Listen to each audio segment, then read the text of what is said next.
peu plus de 15 heures. Bienvenue à cette deuxième heure de l'émission. Nous accueillons en studio, comme à tous les vendredis à cette heure-ci, Félix Tremblay, l'ami des animaux, porte-parole bénévole de la SPA. Bonjour, Félix. Oui, salut Nathalie. L'ami des poilus a perdu du poil.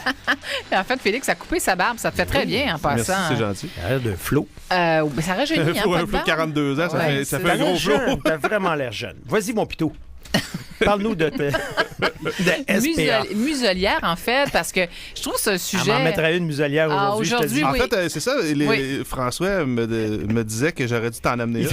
Il m'en a pas amené une. Il me l'a pas dit. François Terrien t'a briefé sur mon cas. Il me l'a dit dans l'entrée. Il t'a dit quoi? Il t'a dit aujourd'hui, il est vraiment pompé.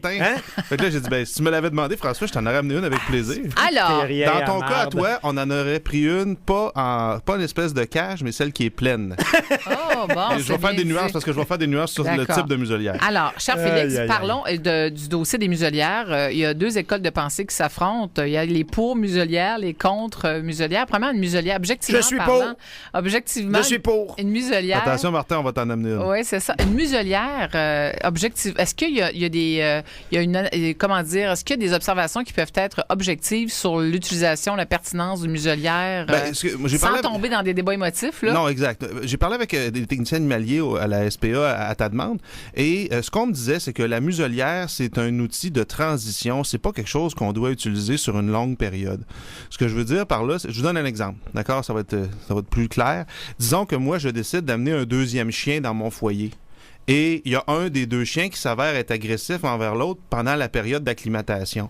Mais à ce moment-là, quand je sais que je vais mettre les deux chiens en contact, celui qui risque d'être agressif, je lui mettrai une muselière en espèce de treillis, une espèce de cage, pas une muselière pleine. D'accord? Je vais faire des nuances tantôt. Et ça, ce qui fait en sorte que je suis capable de lui donner une gâterie à travers la muselière dans le but de le conditionner à avoir un bon comportement avec le nouveau chien dans la maisonnée. Donc, c'est fait pour être une mesure de transition qui est utilisée de façon sporadique. Si vous utilisez une muselière constamment, vous avez un sérieux problème. Ah, ouais. Bien, il y a des gens qui ne sortent pas sans leur muselière. Ils sortent promener leur chien puis ont toujours une muselière. Oui, là. oui. Moi, derrière chez moi, il y a un boisé. Et puis, il y a un monsieur qui promène toujours son chien avec ça. Moi, je me dis qu'il fait ça. Puis, j'avais posé la question. Il dit, gars, je veux juste qu'il arrive rien. Tu sais, d'un coup que c'est louche. Ma chienne, je sais pas, elle s'emporterait là, parce qu'elle a tendance à s'énerver des fois. Il dit comme ça, il dit, je suis sûr qu'elle ne demandera pas personne. Évidemment, moi, ça m'inquiète que quelqu'un ait besoin d'une muselière de façon répétitive et constante et ne pose pas de gestes pour aller voir un éducateur canin, prendre un cours, trouver une solution. Parce que qu'est-ce que ça signifie? Ça signifie que l'animal a de l'agressivité. Si on est chanceux, c'est de l'agressivité envers les autres animaux. Si on n'est pas chanceux, c'est de l'agressivité envers les humains. Ouais. Moi, ça m'inquiète. C'est un beau petit labrador, là.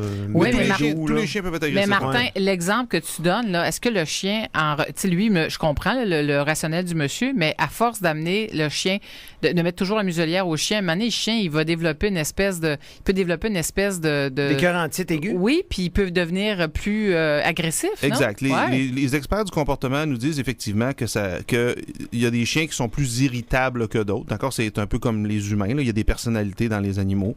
Et effectivement, un animal peut devenir frustré. Ça pourrait, à la limite, peut-être amener une forme d'agressivité. Là, je pense pas qu'on puisse se positionner là-dessus de façon claire et déterminante.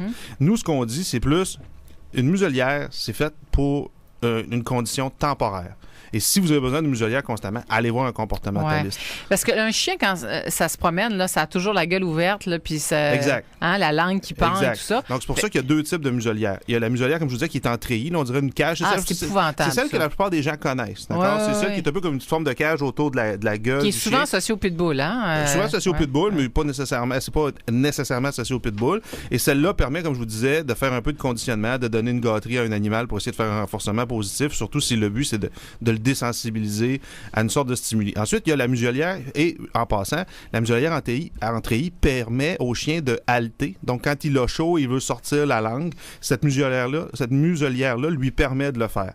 L'autre muselière, qu'on appelle la muselière pleine, celle-là tient carrément la gueule de l'animal fermée. Ça, c'est généralement le genre de choses qu'on va utiliser en clinique vétérinaire. D'accord? Quand on veut faire un traitement à un animal puis que l'animal est particulièrement stressé, on a peur de se faire mordre. Donc là, on va lui mettre une muselière pleine pour être bien certain qu'on a le contrôle. Mais imaginez, c'est comme si je vous fermais la gueule en bon français de façon étanche avec une courroie, puis vous portiez ça pendant des heures, vous allez développer, mentalement, ça va être pénible, et deuxièmement, juste, vous pouvez développer des dermatites, des plaies, des bobos. Toi qui veux me fermer la gueule, là, je développerais plein de dermatites et de bobos. Moi, je dis que ça peut être fait de façon temporaire, seulement sur les heures de bureau. OK. Non, mais donc, imaginez, vous partez avec votre chien, vous lui mettez une muselière qui fait en sorte que toute sa gueule est... La muselière qu'on appelle pleine. La pleine, là. Mais si vous partez 1 heure et demie avec votre chien, c'est épouvantable, le supplice qu'on fait vivre à la bête. Écoutez, en même temps, si c'est dans le but de protéger le public, qu'on a de la difficulté à s'opposer à ça, mais nous, ce qu'on dit, c'est si vous avez besoin d'une muselière de façon constante et répétitive avec votre animal, c'est parce que vous avez un problème que vous devriez gérer à la source. Oui, absolument.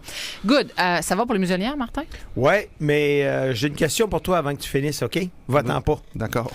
Bon, alors, muselière. Après ça, marché aux puces actuellement du côté de la SPA. Explique-nous. C'est parce que nous, souvent, les gens, quand ils viennent, par exemple, disons que leur animal est vieux, ils nous demandent de faire l'euthanasie d'un animal qui est trop malade, ou ils veulent abandonner un animal parce qu'il déménage ou quoi que ce soit. Souvent, ils vont nous amener l'animal avec sa cage, ses toutous, son coussin, ses jouets, sa laisse. D'accord? Ils nous amènent tout ça et ils nous les donnent. Donc, nous, on se retrouve à tous les mois avec abondamment d'accessoires pour animaux. Et une fois par mois, on fait un marché aux puces. Le marché aux puces, c'est une expression, là, c'est-à-dire qu'on revend les objets qui nous sont donnés. Ça doit être à peu près 10 cents dans la pièce. Là, on vend ça extrêmement peu cher. Le but, c'est... Parce que nous, à un moment donné, nos propres entrepôts débordent et on dit, OK, il faut vendre le stock. Donc, c'est maintenant à la SPA. Ça a lieu aujourd'hui, samedi et dimanche. Je vous présente à la SPA sur les heures d'ouverture, là, essentiellement après dîner. Et vous pouvez acheter à peu près tout ce dont vous avez besoin, des gamelles, tout ce dont vous avez besoin pour votre animal à une très faible fraction du prix. Là. Moi, j'avais acheté une cage, je pense que je l'avais payé 8 piastres. Ah ouais! C'est génial. Puis en même temps, c'est une activité de financement. C'est une activité de financement, mais nous autres, c'est surtout une façon pour nous de faire en sorte que ces objets-là ne sont pas perdus. Parce que s'ils venaient pas chez nous puis qu'on les redonnait pas ou les revendait pas à des propriétaires d'animaux, ça irait probablement au dépotoir. Donc, à la fois, c'est un geste écologique. Il y a des gens qui peuvent faire des économies. Nous autres, ça nous apporte un très léger revenu. Tout le monde gagne. OK, c'est bon. Et autre activité en fin de semaine, du côté de l'SPA, mais vous êtes très actif, c'est ce qu'on constate. Oui, si vous voulez. En fin de semaine, on fait une séance d'information publique. Donc là, on invite le public à venir nous voir. C'est à l'Hôtel Québec, dimanche à 13h. On a loué une salle là-bas. On va faire une petite présentation sur les programmes qu'on appelle CSRM, donc capture, stérilisation, relâche et maintien. L'idée derrière ça, c'est essentiellement, il y a une citation de Henry Ford, là, l'inventeur de la chaîne de montage automobile, qui disait que s'il avait demandé à ses clients ce qu'il voulait, il lui aurait demandé un cheval plus rapide. Ce que je veux dire par là, c'est qu'il y a des fois, il y a des alternatives qui existent et qu'on ne connaît pas, et que si on les connaissait, peut-être que ça influencerait nos décisions. OK?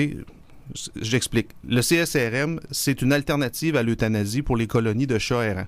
Ça ne s'adresse pas aux chiens, ça ne s'adresse pas aux chats qui ont déjà des propriétaires. C'est uniquement pour les colonies de chats errants. C'est l'idée que quand vous capturez un animal qui est trop sauvage pour aller à l'adoption, vous le stérilisez et vous le ramenez à l'endroit où vous l'avez attrapé.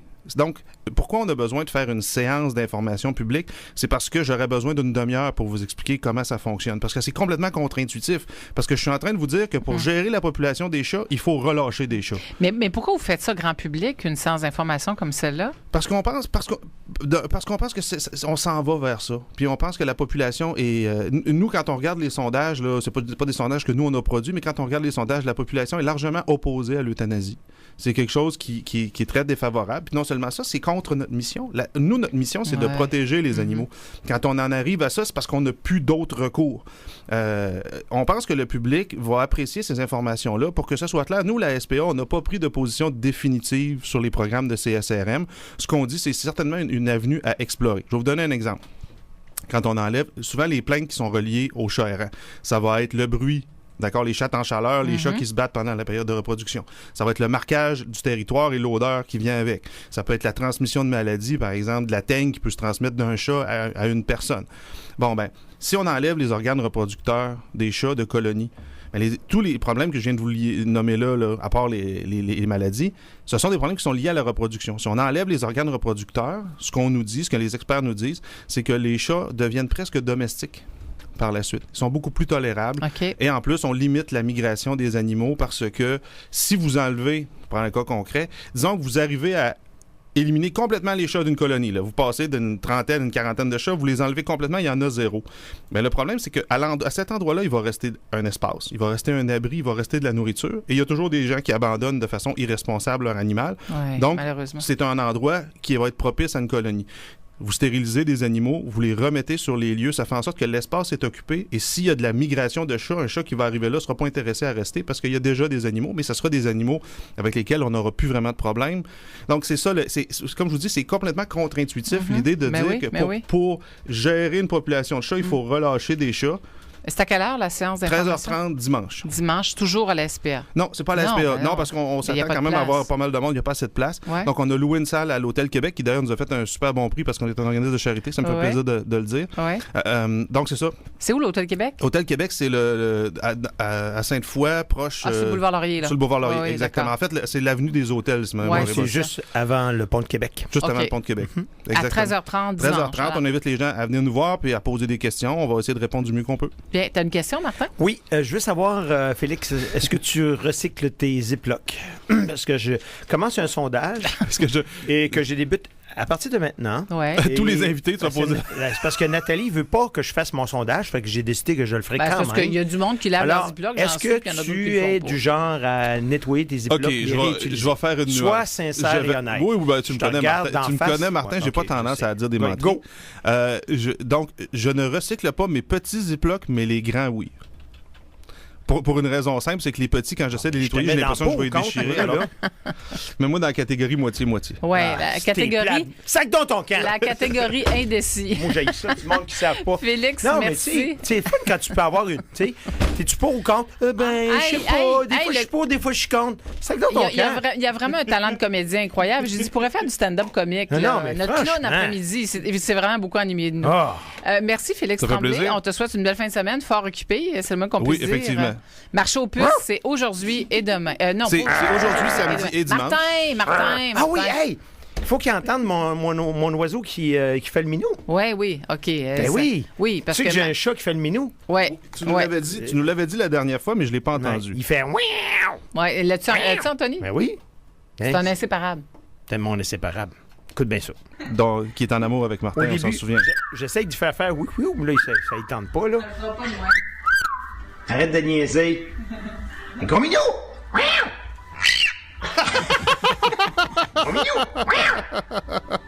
C'est cute quand même, hein? C'est attachant. C'est attachant, en effet. Pas menteur, hein? Non, c'est ça. Tu l'as bien drillé, comme on dit. Pour tes Ziplocs, là, vraiment, merci beaucoup, Félix Tremblay. Excellente fin de semaine. Étouffe-toi avec. On le rappelle, porte-parole bénévole de SPA.